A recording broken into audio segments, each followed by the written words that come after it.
My name is Dana Gain, and I am a broker with Right at Home Realty. Today, we're going to look at the circumstances that may lend themselves to an open bidding situation, what a seller needs to know, and how a buyer can best prepare themselves.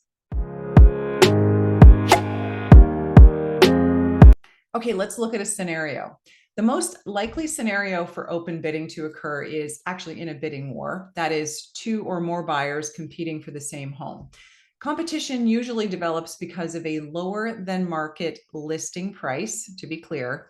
The highly attractive price stimulates all this interest, and buyers of all budgets line up to view the home. Next thing is a presentation date, and these same buyers then get their offers ready for the competition. Now, under the old legislation, content of those competing offers could not be shared. All that information was kept strictly confidential. Starting December 1st, however, the door is now open for home sellers to share all or any part of the bids they've received if they wish. There is a protocol.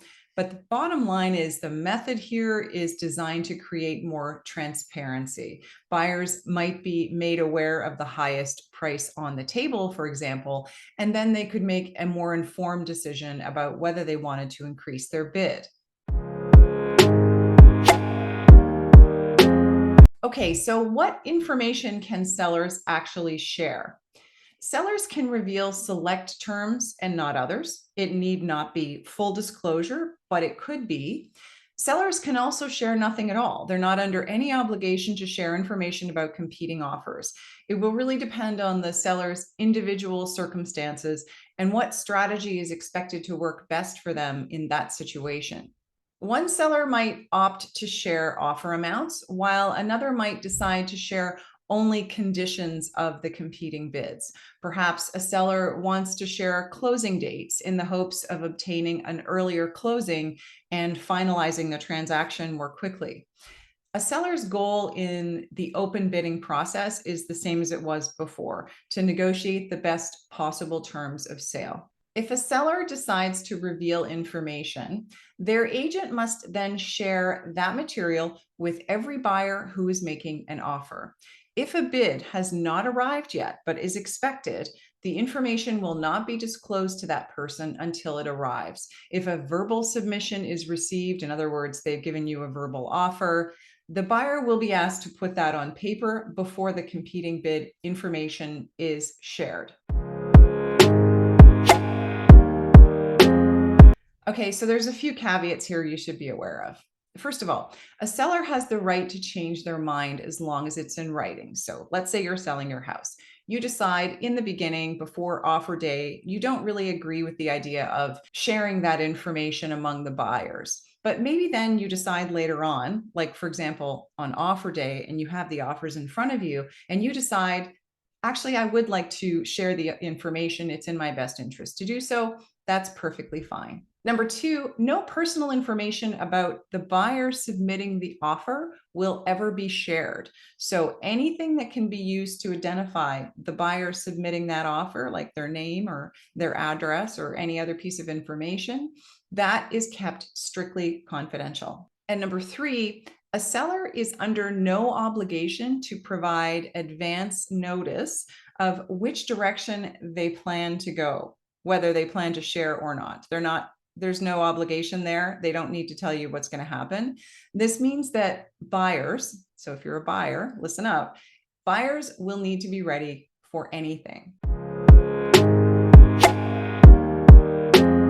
Okay, so that leads to the next sort of logical question, which is, how can a buyer prepare for this scenario? There are so many unknowns, right?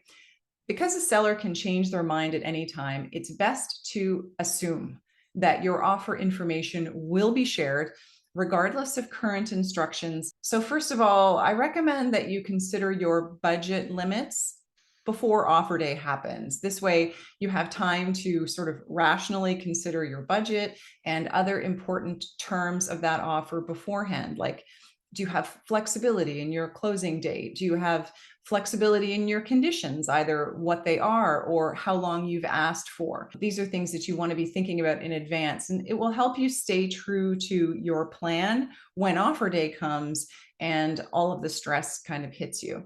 Next, you can consider adding a confidentiality clause to your offer. This type of clause would render your offer void should a seller decide to share contents of other offers.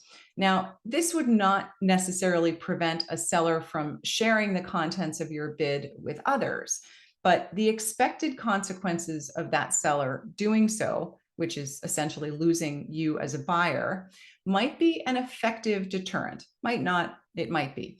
Depending on how compelling your offer is to begin with, the same seller may decide not to disclose the contents of offers at all because it's too risky for them. They might be losing your offer.